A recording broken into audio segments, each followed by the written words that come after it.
Welcome back, everybody. I've got some good news for you this week, because for once, it's not going to be John that's stripping down, but the pins. We need to get all of the fire equipment out, everything pulled out from the inside, so that we can see what we've got and get on with the build. But before we do, we've already had one small change of plans, so let's show you what we're going to do. So last week we told you that we were going to try and make as much use of this battery box space as we possibly could, but we've realised that there's actually 120 litres worth of space here, because that's what's on the other side with the fuel tank. So we're going to put an 80 litre freshwater tank in here and then an 18 litre wastewater tank under there, which will do a couple of things for us. It gets the tank out of the inside, which gives us a lot more space, and also it will help to keep it nice and balanced. So that's probably going to be the first of many idea changes that we're going to come up with. And it is probably the biggest piece of advice I could give you when you're building a camper. It's to look around and try and find any little nook or cranny that you could hide something in. So you remember when we did the Land Rover build that we hid the toilet waste, the batteries and the diesel heater down underneath the vehicle in the wheel wells or even just in the undercarriage. And doing those kinds of things, it's unbelievable how much space you'll save yourself in your vehicle, because they all add up. Now, first job on the agenda, like Jess said, got to get stripping. No! But I've got to get all the brackets off and everything like that, the bumper and all that, stickers, because I want to get them all off, get it painted and start getting everything prepped. But she's 33 years old and I've got a feeling there's going to be a lot of things that are going to be a bit stiff. Oh, for the love of God. Well, that's not a promising start. By the looks of it, he's in one of those moods again today. Oh, God.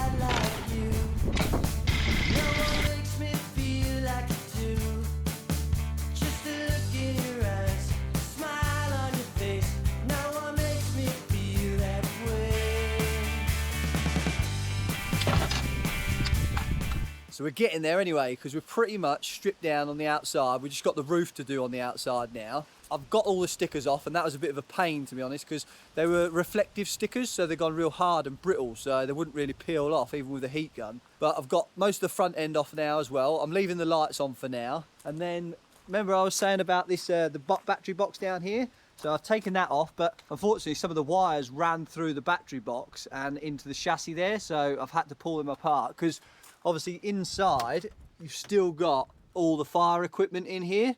So as you can see down there, there's quite a lot of wiring to work out what's for the vehicle and what's for the fire system. And then I've got all these side sliders off as well, and you can see they're pretty rotten, so we'll have to redo them. Where they're bolted to as well, so they're rivy nutted on, and as you can see, when I was trying to undo them, they were just spinning in the riv nut.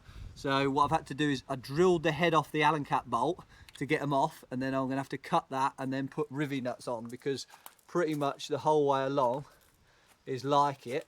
Round the other side was the same.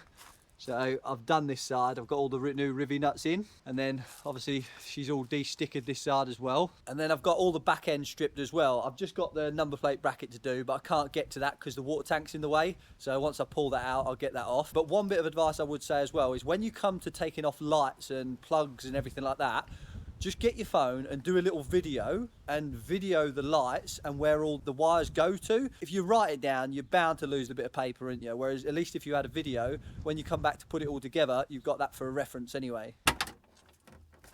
No, I haven't seen you much this week so far, and that's because I've had friends visiting from Australia, but I'm back and I'm ready to smash it. So while I get going, I want to talk to you about what this week's sponsor, Incogni, does. So I used to get loads of annoying marketing and robocalls, and I had no idea where they were getting my information from. That was until Incogni opened my eyes to the world of data brokers. But if you're like me and you have no idea what data is, it's also known as data. Shut up!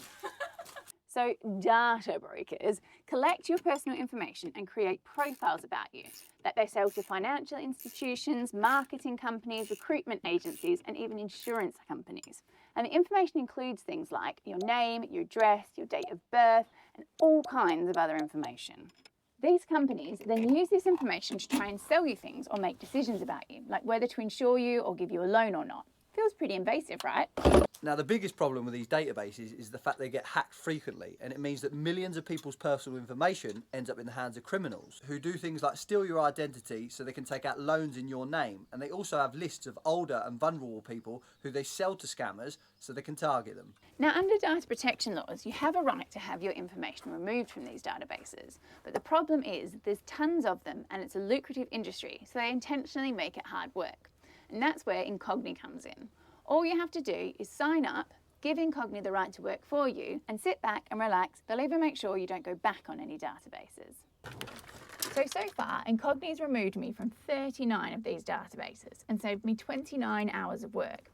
And I haven't had a single robocall since I signed up. So if you want to take control of your personal information, then Incogni have given us a 60% discount if you use the code TRUEBLUE at the checkout. And I'll put a link in the description.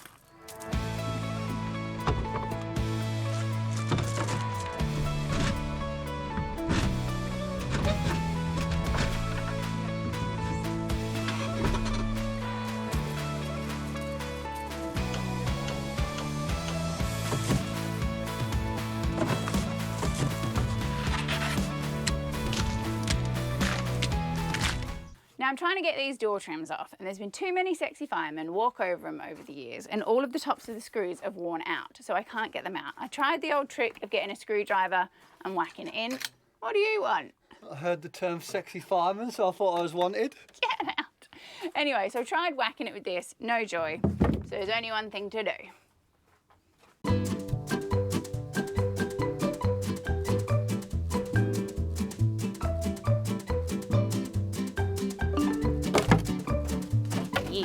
Sometimes violence is the answer.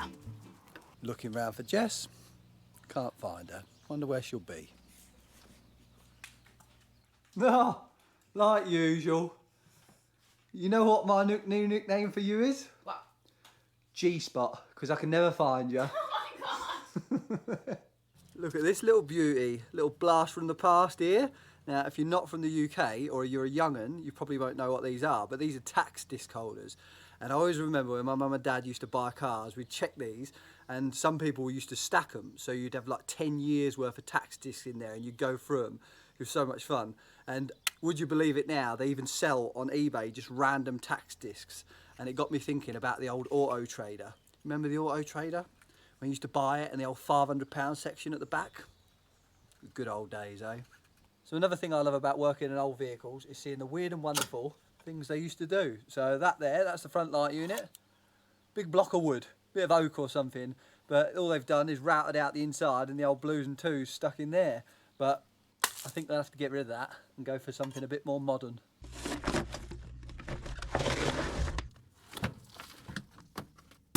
So I thought it was time for a little progress report. As you can see, we've got this bulkhead out, and I'm so happy with how much more spacious it's looking in here already. And then in the back, I've got all of the matting out, and I have to say I am really happy with the bodywork and how little rust there is, especially considering she's a fire truck and how wet it was back here. But I'm not counting my chickens until we get in the back and get all of that out. Down here, you can see John's got all these electrics out, and I can't believe how much we took out. I reckon she's lost some weight just in the amount of electrics we've taken out. My next job is I've got to get all of these roof linings and side linings out, and I'll get John to show you what he's on with. So my next job is I'm removing the front dash because there's only about 3 panels on it and about 10 screws, not like a modern dash. But the reason I'm doing it is because I want to get underneath and I want to sound deaden everything. I did contemplate whether I wanted the drone of the engine noise or the drone of Jess's voice, but Jess's voice is slightly less annoying, so yeah, that's why I'm going to do that anyway. But yeah, like sound deaden it all, tidy up all behind the dash as well, because I've taken quite a lot of wiring out as well from where all the light switches were and everything. One bit of luxury. Look at this little beauty. This down here, you Defender owners won't know what one of these is. It's a glove box. All right, it's a very crude one, but at least he's got one anyway. Bit more vintage cab styling for you. We've got the old insulation panels here. So cardboard on the back, sponge like you wash your dishes with in the middle, carpet on the front. Might stink to high heaven 30 years later, but it does the job. Now I'm on with what's a little weird fascination of mine and probably my favourite job of the old strip out, the cleanup. Because look at this, 30 years of dirt and grime down there.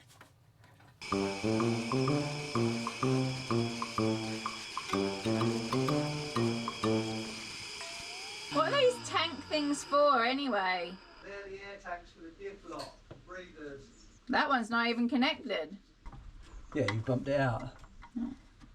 Oh, you probably hoovered up the grommet that was in there. Oh, for f***'s sake. That was lucky save.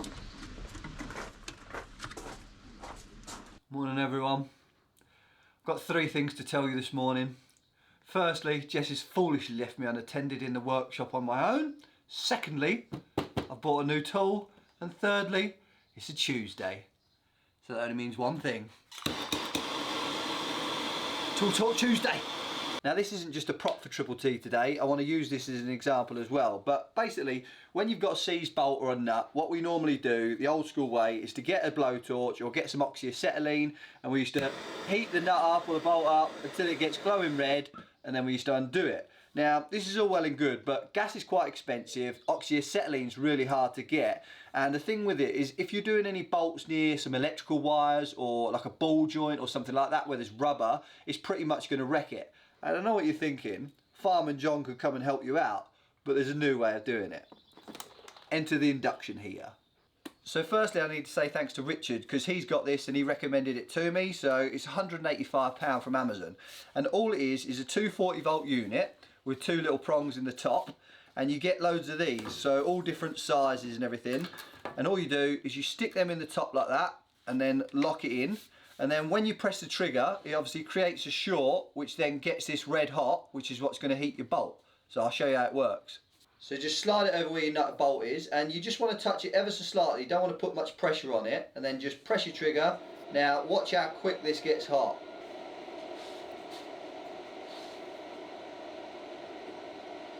So you can see it's starting to glow red now.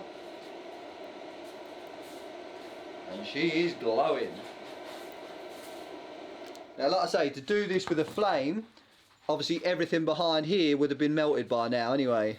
Another thing this comes in handy for as well is to heat up steel to bend, to make brackets and things like that. And also, one of my personal favourites is to make your custom spanners. So if you've got a bolt that's in a bit of an awkward position, you could put this in the vise, heat it up, bend it to whatever angle you want. Job's a good one. So you know what I'm going to say, don't you? Brilliant little bit of kit for the workshop. So the next task is a big one because I've got to get all the aluminium out the back. Now, some of it won't be too bad, like the brackets up here and the brackets down there, but that big old girl is the water tank, and obviously it's one piece, so it goes up and over the arch that side and the same on that side as well.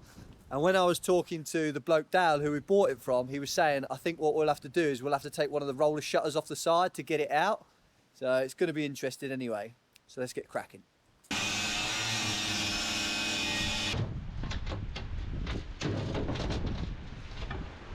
Well, he's made a start, but of course, he's stuck already. And that's why he's had to get the big guns in.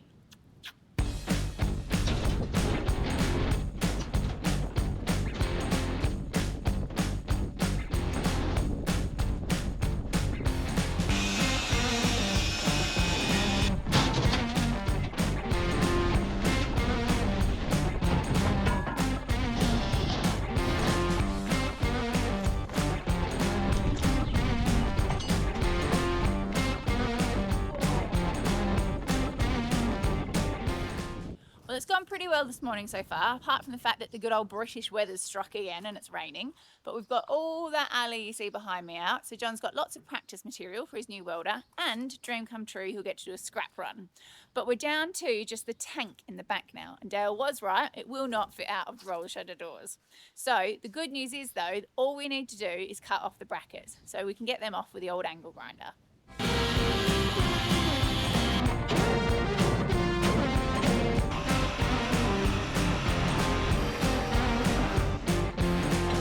Moment of truth. See if she fits.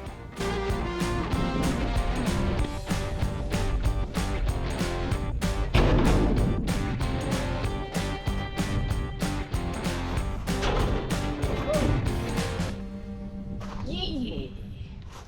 Well, the old tank's out, so there's only one thing left to do. 3, 2, 1. No.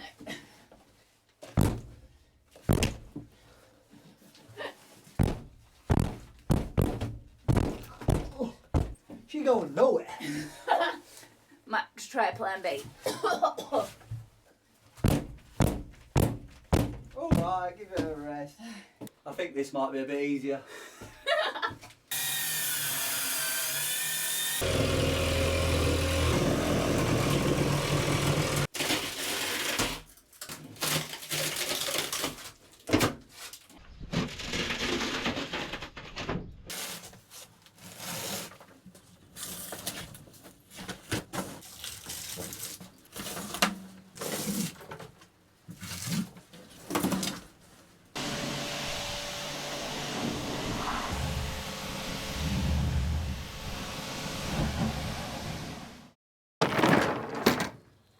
Not looking too shabby, eh?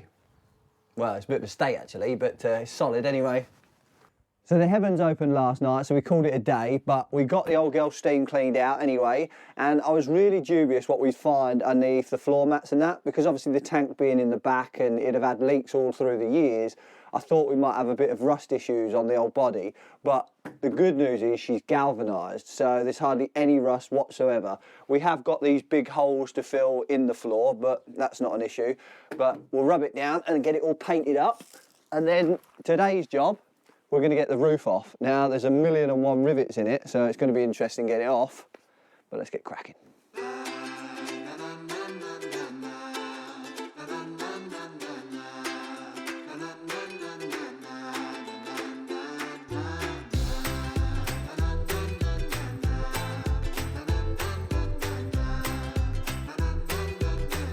So we've just found an absolute gem to show you, and this is one of my favourite things about like stripping out old stuff. Find the coolest of things. So we found these random bars in this bag at the top there. No idea what they were for until I found this little box here. It says, whoop, stretcher carrier fittings, and it clicked because at the front here there's these holes in the bumper. We had no idea what they could possibly be for until I picked up one of these little beauties, and they roll out. They're marked up with what side they go on. So this is passenger side, and they've got little R clips in the bottom so they can't pop out. And then the driver's side one clips on like this too.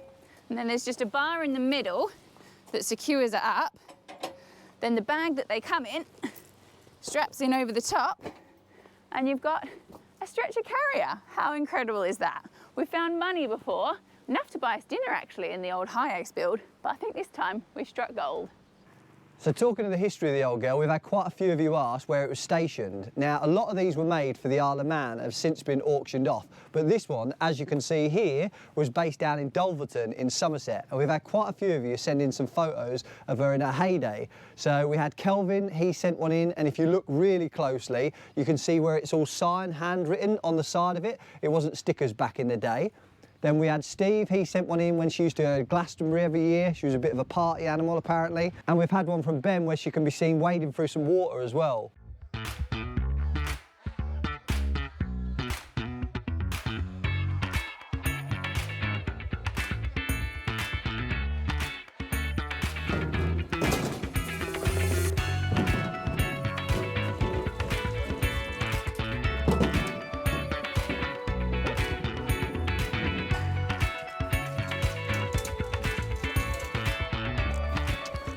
Well, now about 500 rivets later, the roof is officially off. But on that note, I've got a new segment I want to do with you guys. Because John's got his triple T, we're called TBT, so I've got BTB, back to basics. So now I know that a lot of you watching are seasoned pros, but I also know that a lot of you are looking to do your first van build or you haven't done a lot of DIY before. So I wanted to share some of the tips and tricks that I've learnt along the way, and today I've got a riveting chat for you. So today I want to talk to you about one of John's favourites, the old pop rivet. So as you can see, they come in a huge variety of sizes, and they're brilliant because they're so quick to do up, they give you a good strong hold, and you can use them in places where a screw wouldn't hold, or you couldn't get on the back to do a nut and bolt up. So this is your pop rivet, and this is what it looks like pulled apart, and you can see it's got a bit of a nail head on the end. So when you apply pressure to the shaft of the pop rivet, it pulls it through this casing here, and it causes it to swell, and that's what's creating your fixing. Another variation on the pop rivet is your peel rivet. So you've seen with the pop rivet, the casing just swells to create your fixing. Whereas with the peel rivet, the casing literally peels back, and what that does is create a wider surface area for your fixing. And to get them off, nice and simple, you just drill through the head and the back will pop off. So my last little tip is if you've got a hole that's too big for your pop rivet, when you put it through and tighten it up, it will swell but not wide enough and you won't get your fixing. So what you do is you put your pop rivet through the hole, then you put a washer with the same diameter as your pop rivet on the back of it, then when you tighten it up, it will make a nice secure fixing. And I can't go without telling you about the tools, because we all know how much John hates it when I talk about his tools. So the manual rivet gun, brilliant, but it requires a bit of strength and I always seem to wrap my bloody knuckles, whereas the air rivet gun does the job for you. I've also heard there is such a thing as a battery rivet gun, but we all know John won't be getting one of those anytime soon. Well, she's stripped and she is looking rough. She's not looking her best, is she? But I promise she will look beautiful when she's done. And speaking of when she's done, we've had a lot of questions about how long we think the build's going to take. And truth be told, we've got absolutely no idea. No, like this one, it's so hard to judge really, because when we did the Sainsbury's van and the Defender, well, the Defender, we went on, looked at loads of people's builds, like we watched Expedition Rose Tour like 20 times, and you sort of put them all together and you make your own sort of stamp on a vehicle. Yeah. Whereas this, I can't find any other videos on YouTube of people doing these as campers, and there is some on forums and things like that, so you can steal some ideas, but it's just not the same anyway. No.